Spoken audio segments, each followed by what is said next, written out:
Roland Beat Drums 5 Series. Flagship sound engine. Precision you can feel. Expand your drum kit.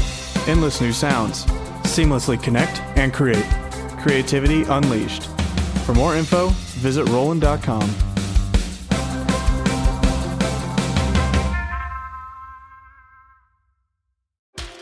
Hello, everyone. Before we dive into today's episode, I wanted to remind you that my book, Drummers on Drumming, is available now on Amazon as both a paperback and an ebook.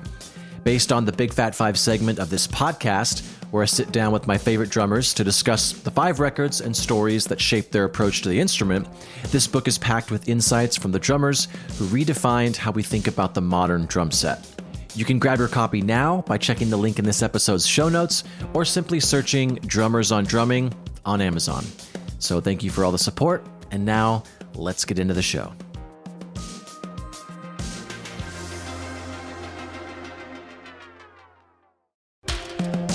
What is up? Welcome back to Drummers on Drumming, a podcast powered by Big Fat Snare Drum. My name is Ben Hilsinger, and this is another installment of Big Fat 5, where I talk to my favorite drummers and ask them to dissect the 5 records that kind of shaped how they approach the instrument.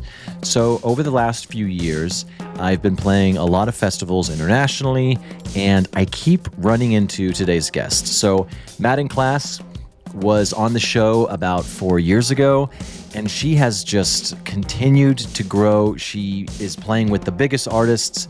So she's currently the drummer for Chappell Roan, but she also played with Boygenius and so many others, and she really is one of the most sought after drummers in the pop scene. So I wanted to put this towards the top of the feed again, and even though this was recorded 4+ years ago, it's still just as relevant today, and I just love Madden, and I wish her nothing but continued success.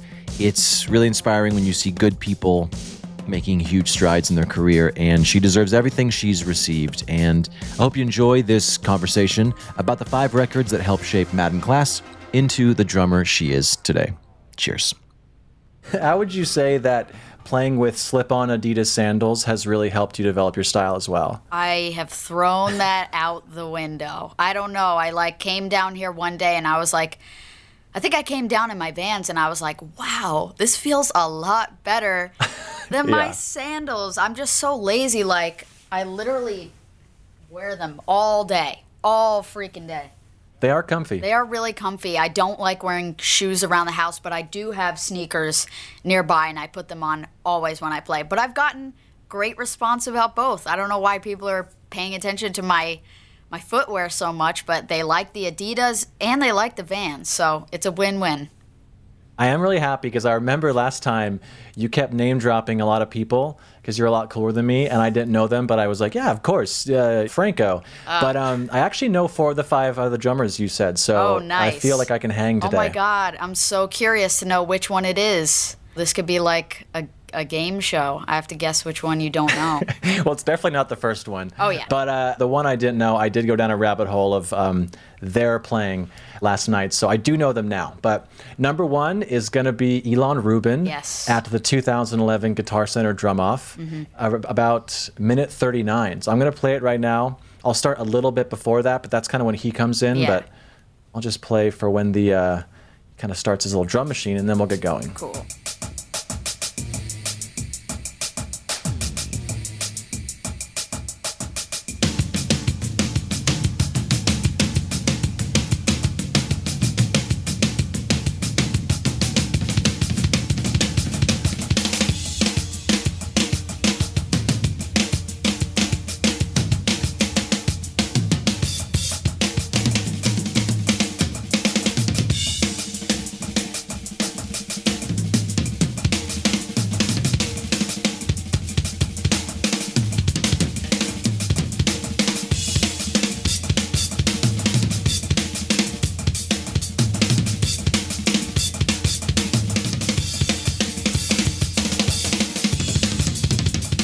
I'm going to have to turn that off for the sake of my own ego. So there that is. I have watched that solo many, many times. I think it's like, if you ever ask me what my favorite drum solo is, that is the one that comes to mind first. So when you hit me up about this.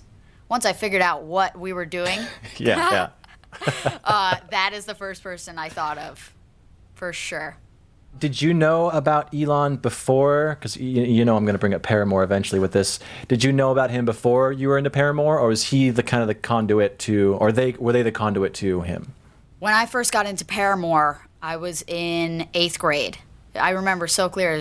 It was my 13th birthday when I first heard Paramore, and there's Madden before 13 and Madden after 13, and that was the turning point. So I listened to Paramore like religiously for many, many years. I didn't look into who was on the records besides Paramore, of course, because I just wasn't that aware of those types of things. I was pretty young, so I did not know about Ilan Rubin. I just knew that the drums in this record were magical. It just did what needed to be done, and I didn't really think more about that. And then when I was 17, I was going to a festival in New York called Panorama, which is on Randall's Island. It was like my first festival ever, and I was going to see A Tribe Called Quest.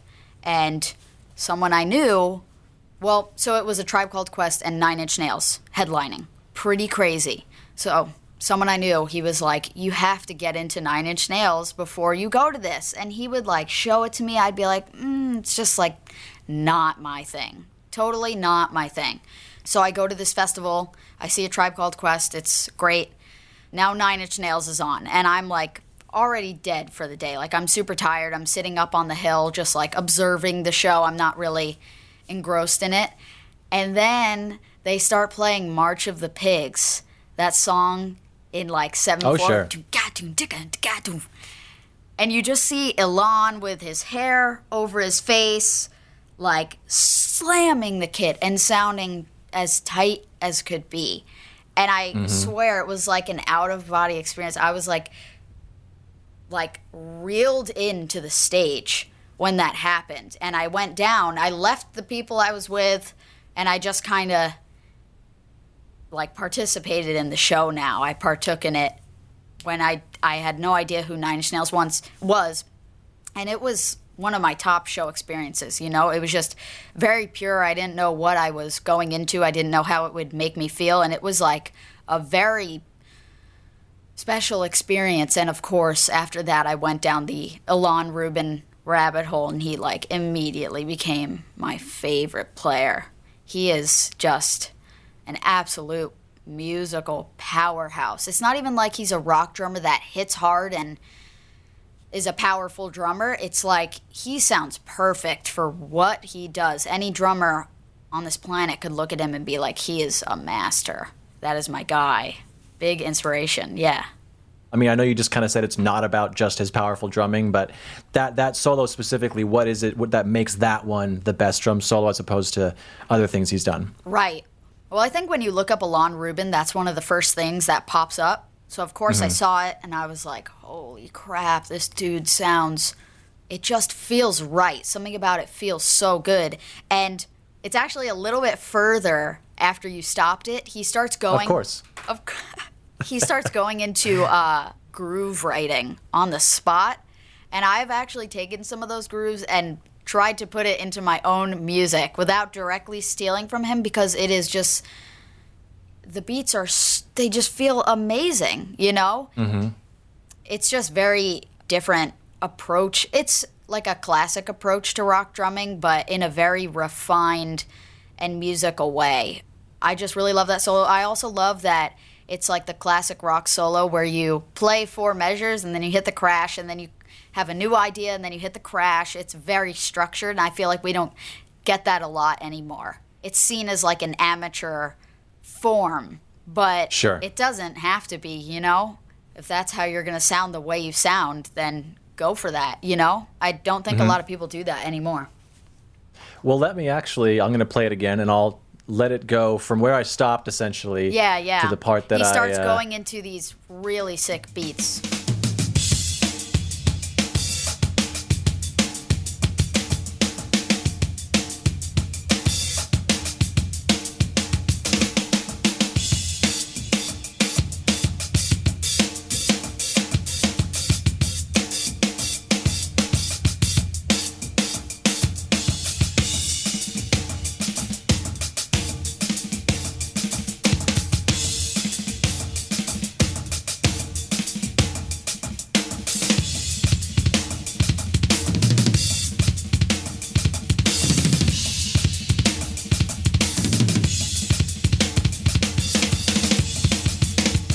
That's a song right there. That should be a song. He's just full of material. It's awesome.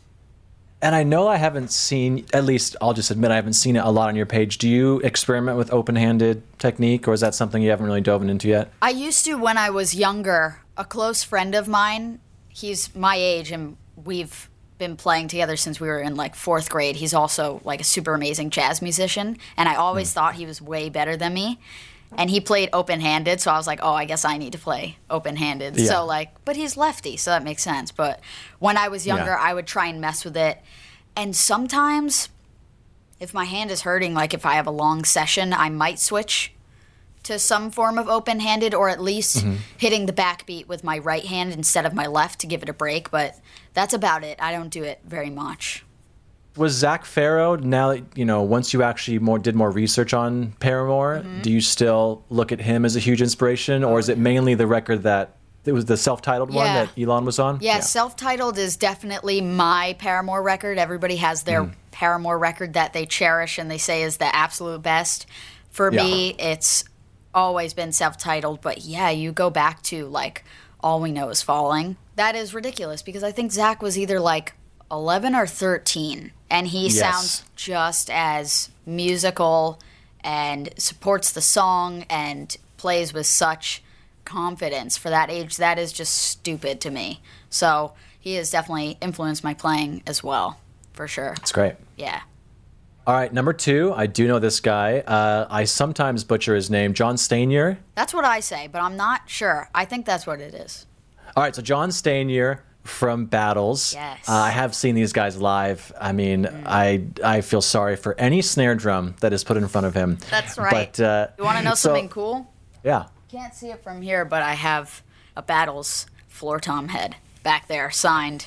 So it is over your left shoulder. I was going to ask about that before we hopped on, but... There it is. Roland V Drums 3 Series. Flagship sound engine. Fits your space. Practice made easy. Expand your sound and setup. Seamlessly connect and create. Next level drumming starts here. For more info, visit roland.com. Hi, I'm here to pick up my son Milo. There's no Milo here. Who picked up my son from school? Streaming only on Peacock. I'm gonna need the name of everyone that could have a connection. You don't understand. It was just the 5 of us. So this was all planned. What are you gonna do? I will do whatever it takes to get my son back. I honestly didn't see this coming. These nice people killing each other. All Her Fault, a new series streaming now only on Peacock. Well, let's just play the song Futura.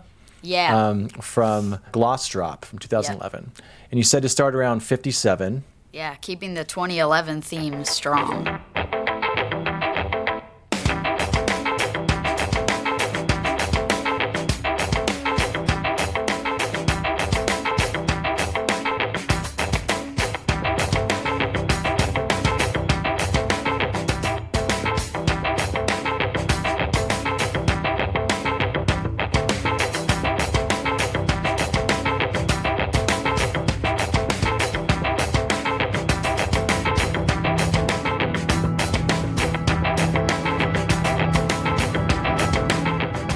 Such a weird player. That is such a weird, it's one of the weirdest bands I've ever heard, and it works so well. Like, that you hear that guitar loop. Nothing changes about that loop except you hear the synth is starting to enter, and he provides all the variation. That's not typical for a drummer, you know? The drummer's supposed to hold it down, but he's going nuts on the hi-hat, and he's playing like a producer. He's like, what will emotionally fit this moment best? And that's not being stagnant. That's like being very weird and surprising with where I place my notes and my accents, and I am like really into that sound. And I think that's similar to like Stuart Copeland as well, messing with those accents.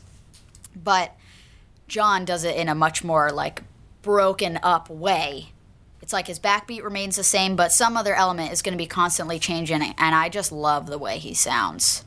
And he's not always doing stuff like that. Like sometimes he just sinks into the groove and he lays back, but this one has a really interesting forward urgency to it, and think he's so cool. I saw them in December of 2019, and he's got his hi-hat like above his head and the cymbal high as can be, and he is sweating after 10 seconds. Like, he is just a madman. So cool. Yeah. I did want to talk about that, his cymbal, because obviously, well, I won't say obviously, but if people don't know John, he's known for having one cymbal that is basically as high as you can possibly be. Like, if you stand up, you probably still can't reach it without, straining yourself. And his purpose is that it's so out of the way that he wants every time he hits that to be deliberate, and it has to be there, because I think any drummer would admit that we all have a tendency to listen back and like, I didn't need to put a crash there, didn't need to put a crash there or there. I did not know that. Like, you look at it head on and you're like, he can't hit that. He's gonna. Yeah. I would like to see him miss it. I've never seen him miss that dang thing. Like, when it comes to ergonomics, since you said you hadn't realized that till just now, do you have anything that you set up about your playing in a similar way that's like, it's kind of over there because I want it to be a choice? Honestly, that would be no. I try and get everything as close to me as possible, because I don't want to struggle when I do make the choice, because I'm like a really small person, so if something is not close to me, I'm not going to be able to hit it, But I change my setup a lot, and I only use what is necessary for the time. If something's there, I'm not going to use it like crazy, but it might inspire me differently. It might have me make different choices, but I don't find that it makes me like unresponsible with my choices, having everything very close. But that is such a cool way to discipline yourself. Before we go to the next one, I do want to say, or I want to ask you, and I'm curious if the next two are the reason why I think this. I think I know your answer. What is your favorite part of the drum set for you to express your uniqueness? If there was an element that you're like, this is what I spend the most time on to kind of like say something different within a song. Ooh, that is so interesting. Maybe the ride cymbal. I tend to be as colorful as possible with the ride cymbal, and the hi-hat. Just depends on what part of the song we're at, but yeah, that is where I can find myself being the most intentful with my playing, because if the snare's going to be there, it's got to be there, But I could build my groove with the hi-hat going from like soft to loud in a very small amount of time, or adding some weird offbeat accent, or throwing in different note rates. And similarly with the ride cymbal, obviously I've only got really my right hand to work with, but I can make lots of choices going from the bell and just throwing in different weird accents, which I've totally stolen from Stuart Copeland. I'm really into that sound. We're all guilty of it. I know. Yeah. I mention him all the time. He has been a big inspiration the past few years. I would love to get him on, because he'd be someone like, where the hell did you come from? Yeah, I actually, this is funny. I played a show in LA 2 years ago now, almost exactly 2 years ago, and I stepped off the stage, and I see this like tall dude, and he's got, like gray hair and glasses, and he kind of looks like Stuart Copeland, and I was like, hey, this is a weird question, but are you Stuart Copeland? He was like, no, but, that's something Stuart Copeland might say. And I was like, okay, bye. I really got off the stage. I didn't go backstage. I got off the stage to ask this guy if he was You just Stuart. drop your cymbals and just walk towards him. Exactly. He was standing right next to me, so I was like looking at him a lot.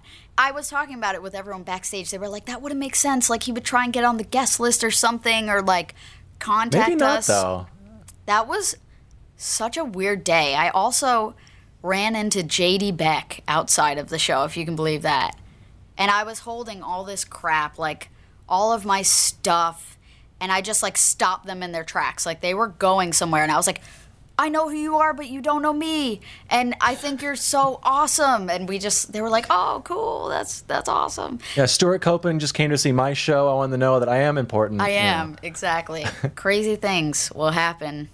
JD sat down at our booth at NAMM, and it was one of the few times where anyone within 30 feet shut up, and they were just like, okay, what the hell is this kid doing? Yep, he is incredible. I thought you were going to say hi-hat, because I really think that your Nothing against your ride cymbal, but yeah, your hi-hat is just how you are very expressive on that. Oh, A lot of drummers are, but for the next two choices, I thought that might be your answer because these guys have a lot of stuff to say on that. But number 3 is Perrin Moss, Yes. and this is the drummer, by the way, that I did not know. That's what I was going to say. Yeah. Yeah, Perrin Moss from Hiatus Coyote, and yeah, it's you want me to play Sphinx Gate. Yeah. From the, is it Live in Revolt EP or Live in Revolt? I'm assuming it's Live. It is. Yeah. Live in Revolt EP. I mean, I don't know. I'm just guessing. I sounded so confident when I said that, but it is a live performance, so I would assume it's live.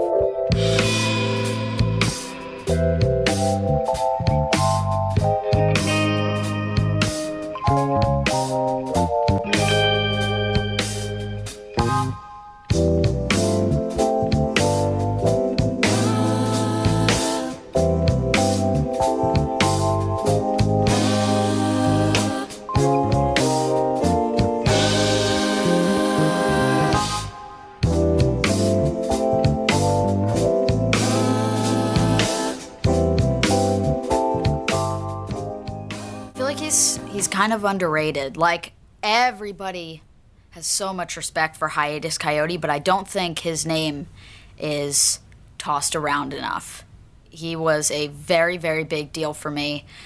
When I was like 16, 17, I think I discovered Hiatus from like Spotify Discover Weekly.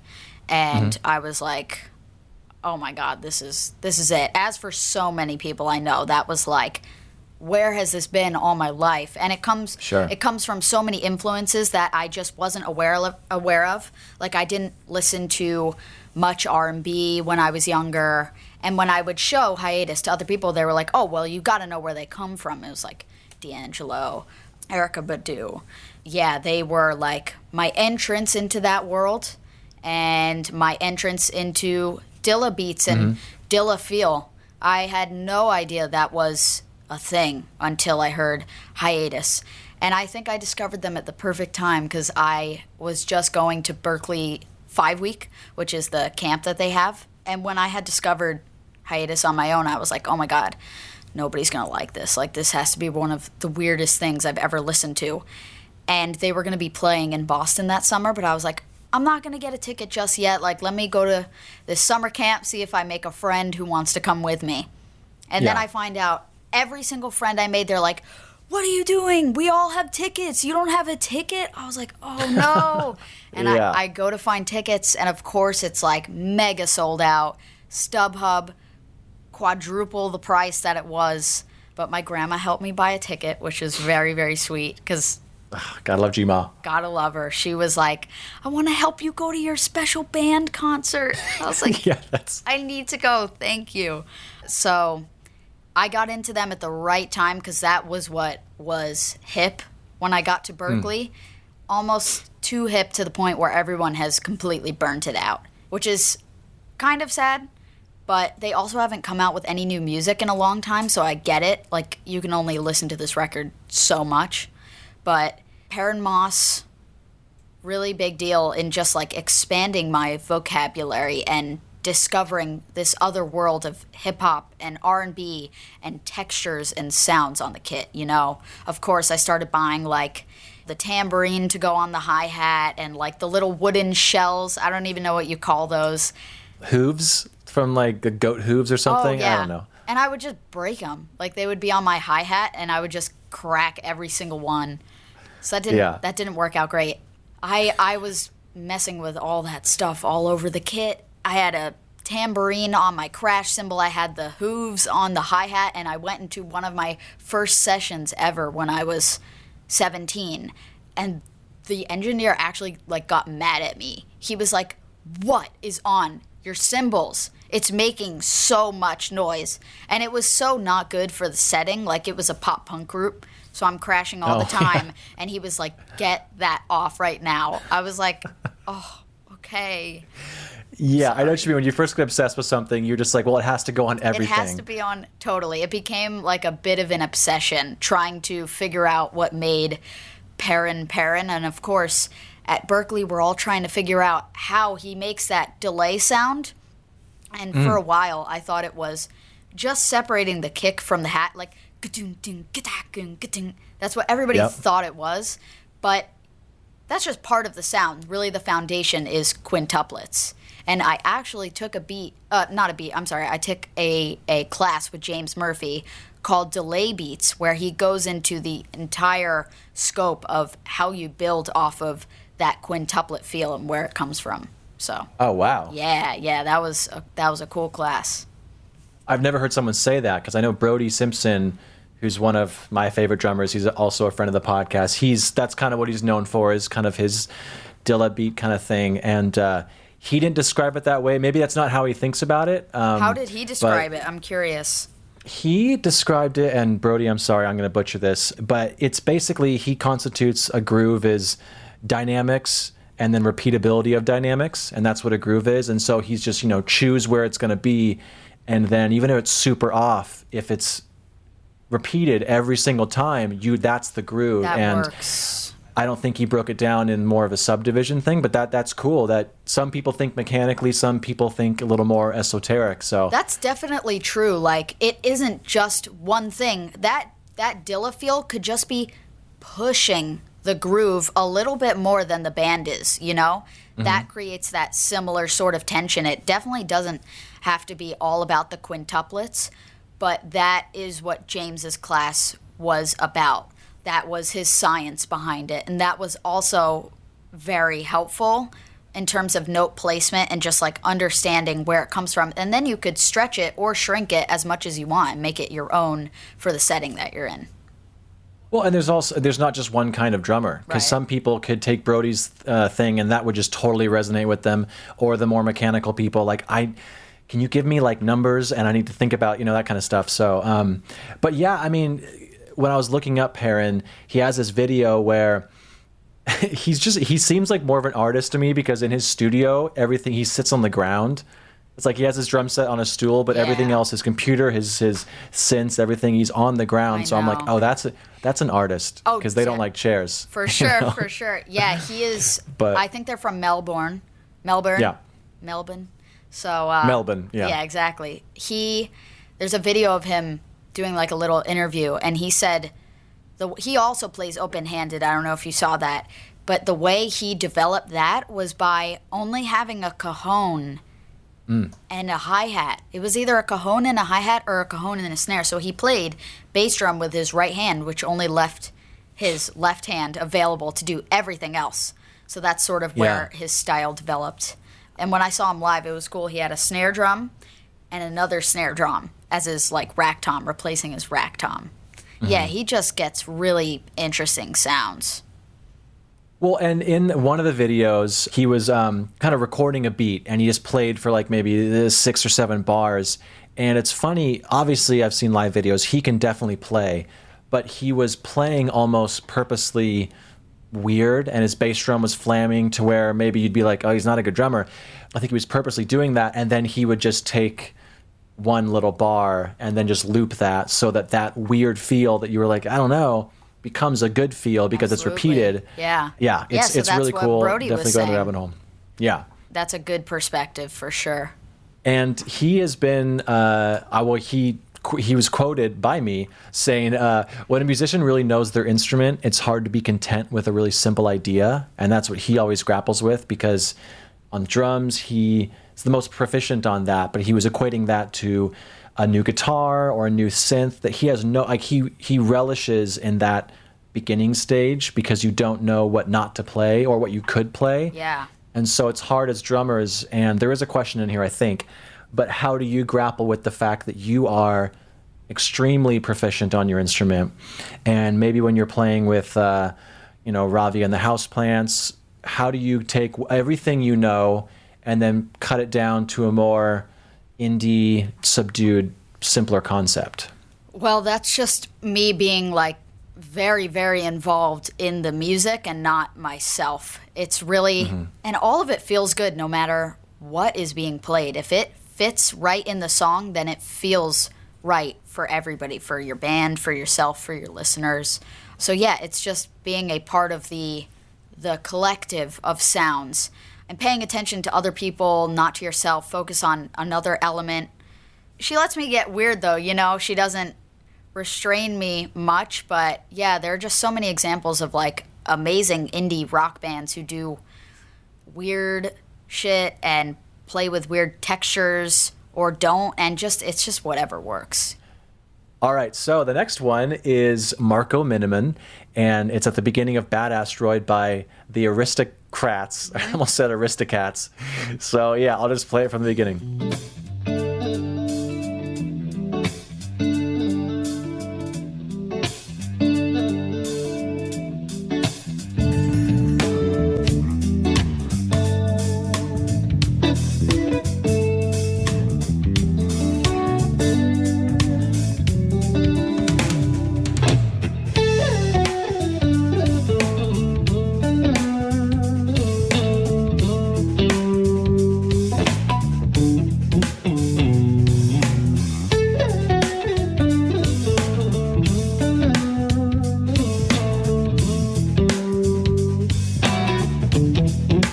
Such a character.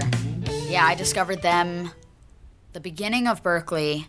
I was playing, maybe it was a bit into Berkeley. I was playing with a good friend of mine named Matt Vinya, who is also the lead guitarist of Space Junk, and he is like super into Guthrie Govan.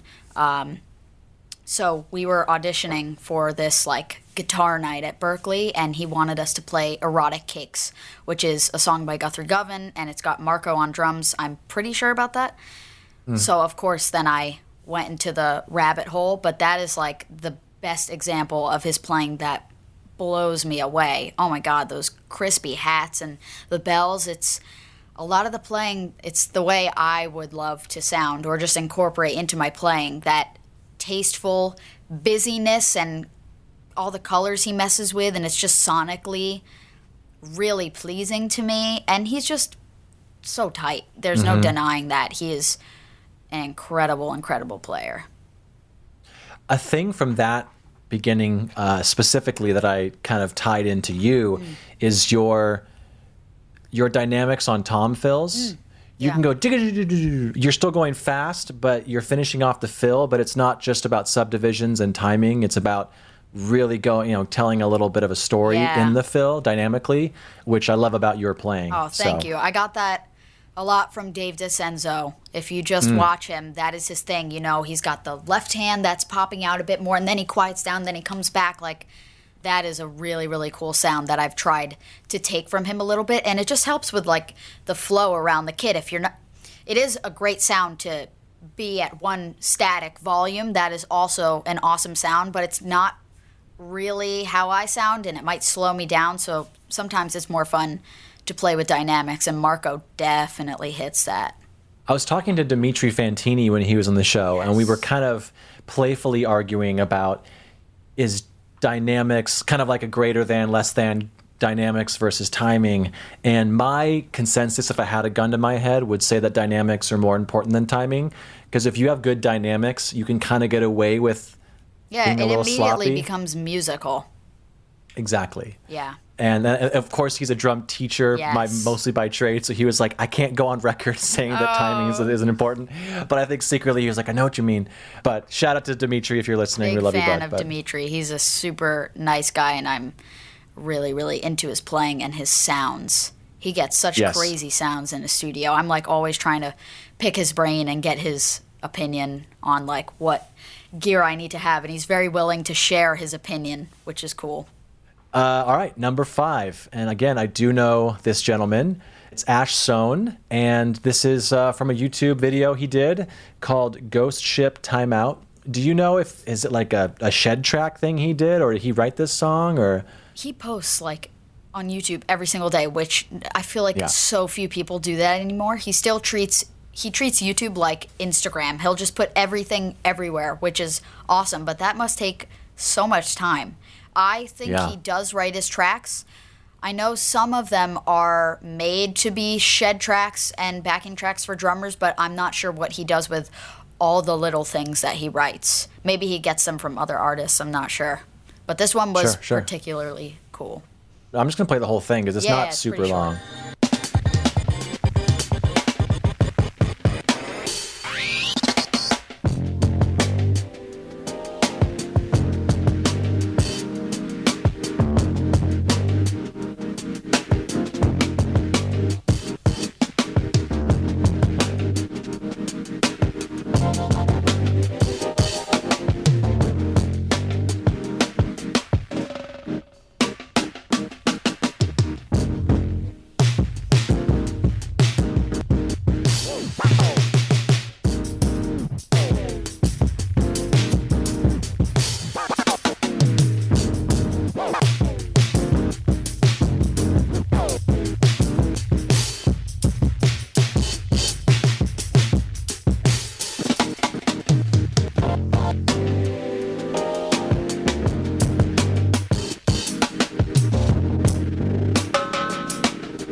is my most recent inspiration. He is like just catapulted into my top favorite players for sure. And it took me a while. Like, I had seen him, of course, all over the place the past 2 years, and my bandmate Jordan, he would send me his videos all the time. He's like, oh, I don't know what it is about this guy, but it always just feels so good. And I was like, yeah, like I had seen some of his videos where he has the GoPro strapped on his chest and you see him like doing the shuffle and stuff. But lately, as I've gotten into the world of recording and mixing my drums, that's been like my whole journey the past year. That's all I've been focusing on. He is like my guiding light. He just sounds so crazy. First, the way he plays, his spacing is everything. He could do one little drag tap, and it sounds better than I've ever heard before and could ever try and make it sound. He just knows where to place notes to have it be most effective for the listener and whatever track he's serving. And that's why he's like the session guy. And then you get into the way his drums sound. They sound perfect, you know? So I've been like trying to steal his miking techniques and see what mics he uses, but I don't know how he gets that independence out of every single like close mic he uses. I agree. It sounds crazy. It sounds like he's manipulating the shit out of everything, but he probably just knows how to tune his drums and get that sound and put whatever like thing on the master bus that makes it all like warm. It's just so cool. That intro fill that he does is a perfect example of how clean he is, because even if you're doing, and I know you've talked about this with James Murphy and the glue method and doing certain stickings, but you know, going from 32nd notes to 16th note triplets to 8th notes and whatever, sometimes you can still tell if someone's like, oh, they learned that lick in this subdivision because they kind of accent in a weird way every four, you know, groupings. But with him, when he starts a lot of songs with these crazy fills, you really have no idea, is he like, you don't know the tempo of the song because he's so clean across the board. Yeah, I mean, especially with all those delays he has going. Yes. He loves that. Yeah. In that song, I almost wonder if, I'm not sure if you've done this, I haven't, but I know people do. They take the audio from their bass drum track and convert it into MIDI. Mike Dawson's talked about it so that basically you can make whatever bass sound or synth you're doing match up perfectly with your bass drum, and then you can take out certain, you know, you don't have to have every bass drum hit be a MIDI note. It almost sounds like that's what he's doing here because it's so perfect, especially that first fill when he goes the da da da da boom boom boom boom da. All I have to say is thank you. I will surely be trying that. That is it makes cool. you and your bass player that doesn't exist sound like you're locked in. Exactly. I could just become more of my one-woman band down here. I don't need anybody. Exactly. Let's go. Making you more antisocial. This is great. Exactly. So yeah, but if he doesn't do that, it just means he's that locked into the track. Yeah, but wow. In this one specifically, he also shows how it doesn't seem like he ever goes on autopilot. Every hit, especially with the hi-hat on this one, he's not just playing. Sometimes he's doing the Charlie Watts lift it up when the backbeat happens, or he'll stop for a few and then just do them by himself. But it's not distracting. That's true. That's a really good point, that he's not on autopilot. He's always thinking about his next move, and he's very involved in whatever's happening. And you could just see it on his face, you know? He looks like he's having a blast. He's not like, oh my God, this is the 40th take of this thing that I've completely worked out, but I just can't play it. And maybe that's like a good thing to keep in mind. Don't go on autopilot. Don't be so like premeditated with your playing, you know? Just let it flow out of you, whatever reaction you have to the track. Try and channel that, because that's what gets an authentic sound like Ashes. Totally. Yeah. And a lot of people would be like, well, you don't want to be, you know, if you don't go on autopilot, then you might add some more stuff. But what he does is he takes stuff away. True. So it's not like he's making it more busy because he's thinking about it. He just is like, well, the hi-hat doesn't need to, like, where in the Declaration of Independence of the Constitution does it say that once you start a hi-hat on the eighth notes, the groove has to be that, and then you can dance the bass drum around that? It's like, no. It's just like John. You know? It's the same thing. It's like, what can I take away to then make this thing that was already there even more effective than it was before? Yeah, that's a really cool idea. That is the 5. Did you have any honorable mentions that you didn't talk about that our discussion has made you be like, oh, I want to mention this guy or gal? Oh, there are so many. I mean, Sarah, I hope I don't mispronounce her name, Sarah Thawer. She has been very inspirational lately. I've known about her for quite a while because I was a Watsky fan a couple years ago, and I know that she toured with him. I wish that happened on my tour. I don't think she was playing then. But she is so funny and so fun and such a ridiculous chopper and also not pre-calculated, you know? It just sounds like she is on the spot doing whatever feels the coolest in that moment.